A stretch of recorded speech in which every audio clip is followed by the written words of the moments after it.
RTO circle હિંમતનગરથી 3 મહિનાની દીકરીનું અપહરણ। એલસીબી સાબરકાંઠાની ઝડપભરી કામગીરીથી ગણતરીના કલાકોમાં દીકરી સલામત મળી। હિંમતનગર નજીકથી 3 મહિનાની દીકરી મીનાક્ષીનું એક દંપતીએ મોટરસાયકલ પર અપહરણ કર્યું હતું। ઘટના બાદ ડીઆઈજી શ્રી વિરેન્દ્રસિંહ યાદવ અને એસપી ડોક્ટર પાર્થરાજસિંહ ગોહિલના માર્ગદર્શન હેઠળ એલસીબી ટીમે તરત તપાસ શરૂ કરી। સીસીટીવી ફૂટેજથી મોટરસાયકલ નંબર મળી આવતા તપાસ કરી અમદાવાદના વટવા વિસ્તારમાં દંપતીની બાળક સાથે ઝડપવામાં આવ્યા। આરોપી તરીકે શાહરૂખ મિયા મલિક અને તેની પત્ની સબાનાની ધરપકડ કરવામાં આવી। બંનેએ સંતાન ન હોવાથી લાલચમાં આવી બાળકીને ઉઠાવી હોવાની કબૂલ કર્યું।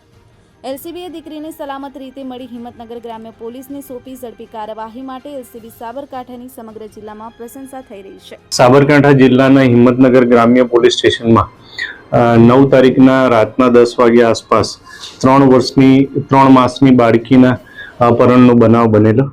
તે સંદર્ભે પોલીસ દ્વારા સીસીટીવી ફૂટેજ તથા અન્ય રીતે તપાસ કરતા જે બાળકીને લઈ જનાર આરોપી છે તે એક પુરુષ તથા એક સ્ત્રી હોવાનું જાણવા મળેલું અને મોટરસાયકલનો નંબર જાણવા મળેલો। તે આધારે તપાસ કરતા મોટરસાયકલ ધારક જે છે એ અમદાવાદનો હોવાનું જાણવા મળેલું।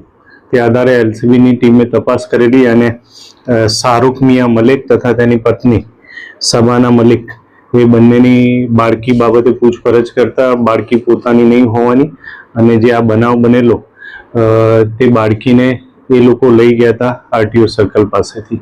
જે બનાવ છે જે કામે બંને પતિ પત્નીને પોલીસ દ્વારા અટક કરી કાયદેસર કાર્યવાહી કરવાની। આ બંને મૂળ અહીંના રહેવાસી નથી હિંમતનગરના, પરંતુ ગઢા ખાતે એ લોકો રહે છે। પોલીસે સીસીટીવી ફૂટેજ ને અન્ય રીતે તપાસ કરતા મોટરસાયકલ નંબર જાણવા મળેલા અને એ આધારે માલિક જાણવા મળતા અમદાવાદ ખાતે જે એડ્રેસ છે ત્યાં જઈ તપાસ કરેલા તો આ બંને મળી આવેલ।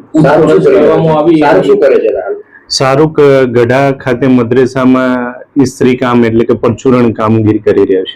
પૂછપરછ કરવામાં આવતા બાળકીનું અપહરણ કરવાનું મુખ્ય કારણ બાળકી જે આ પતિ પત્ની છે બંને એમને લગ્નનો 3-4 વર્ષ જેટલો સમયગાળો થયેલો છે ને એમને બાળકો નથી, જેથી અહીંયા જે રહેતા હતા અને આરટીઓ સર્કલ પાસે અવારનવાર આવવાનું થતું હતું ત્યારે જે ફરિયાદી છે એ ભંગાર વીણવાનું ને એવું કામ કરતા હતા અને ગરીબ વ્યક્તિ હોવાથી આ લોકોને એવું હતું કે આ બાળકીનો ઉછેર અમે કરી શકીએ ને એ પોતાને બાળક મળી જાય એ એમનું મનમાં વિચાર હતો। ફરિયાદી પાસે કોઈ પૈસાની વાતચીત કરવામાં આવી, બાળકીને વેચાતી લેવામાં આવી હતી।